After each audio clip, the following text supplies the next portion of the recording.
Guys, how's it going? Welcome to my video. So I am stranded at Sears right now. I'm stranded at Sears right now trying to get my car started for the last 30 minutes, and it kind of sucks because nothing is happening right now. I went to Sears to get something, a couple of tools, came back to my truck, and nothing happens. All right, nothing turns on. All the lights work. Blow motor works, the radio works, everything works except nothing else as far as the car cranking up is concerned. The car's not cranking up at all. So basically what I did was, thought maybe it was a dead battery. I went out, checked out the battery, see if the terminals were corroded or not. Terminals were not corroded. All right, turned on my headlights, went out and checked my headlights to see whether they were bright, and they were pretty bright. So I'm like, I can't rule 100% that's the battery. And I had this situation happen to me about a month and a half ago where it took me more than 6 tries to get it started, and it did start up that time, but this time around, I tried starting it up maybe like 12-15 times and nothing happened. And I was like, maybe it's the battery that's the problem. So went back into Sears, bought a battery pack and tried it. And I realized after I bought it, you got to charge that up. I mean, it was charged up like 75%. I tried it on a 75% charge. Nothing happens. So I'm like, oh, okay, I got to return this. Bad thinking on my part. So I'm going to have to ask somebody to help me get a jump. I probably need the battery pack anyway because of what happened last time. I just didn't get around to buying it, but I'm going to return this for another one, a better one. Anyway, I asked a couple of people to help me, get the car started. One guy had some jumper cables and we tried a couple of times, had the cables on the truck for, I'd say, a good 4 to 5 minutes, and then tried starting it up. It didn't work. Nothing worked. I'm like, at that point, I knew it was going to be a bigger issue. Probably wasn't the battery. I was hoping it was the battery. I would have gone into Sears, bought another battery, put it in. I didn't think it was the battery to begin with. I didn't think it was the battery last time. So it's not the battery.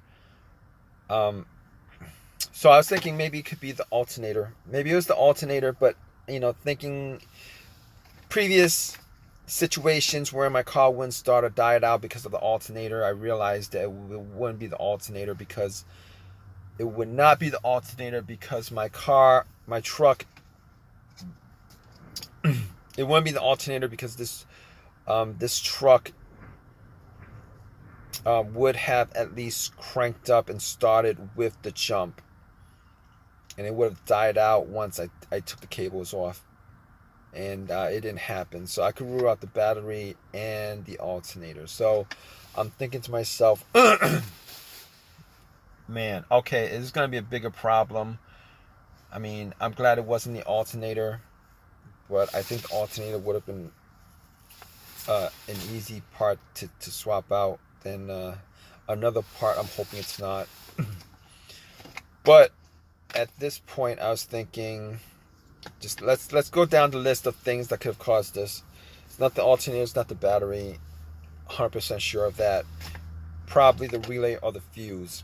It could be the relay or the fuse. Now, I opened up the fuse box, checked out all the fuses, the relays. Nothing looked like it was burnt or anything like that.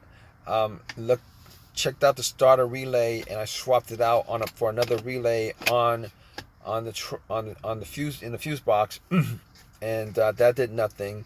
Tried to start up, nothing happened. But I didn't think it was a relay to begin with. Did not think it was a relay to begin with. So, but because it was the car was actually making a click. It was like a faint clicking sound every time I try to start up. So I'm thinking to myself, maybe it's the fuse.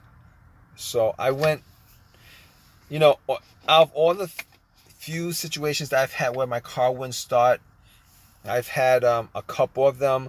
One of them, the main fuse was blown, and basically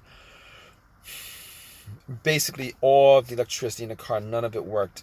But that's not the case in this situation, because I'm getting electricity throughout the truck,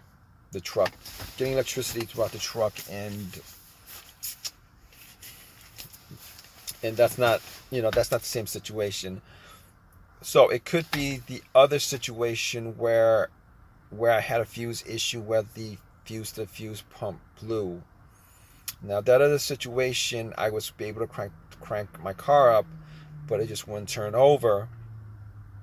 So I switched that out, and the car worked without any problem. The car that I had. This truck, however, that's not the same situation, considering it's not even cranking up at all. So I know it's not the fuel pump. But I did go back into Sears, bought a fuse tester from the auto department, checked out all the fuses. Lit up without any issues. So it's not a fuse. So at this point, I'm thinking that it's probably the starter that's causing it. I'm not 100% sure that it is the starter on this truck that's causing it, but I did have the starter swapped out, I'd say about a year and a half ago, I think.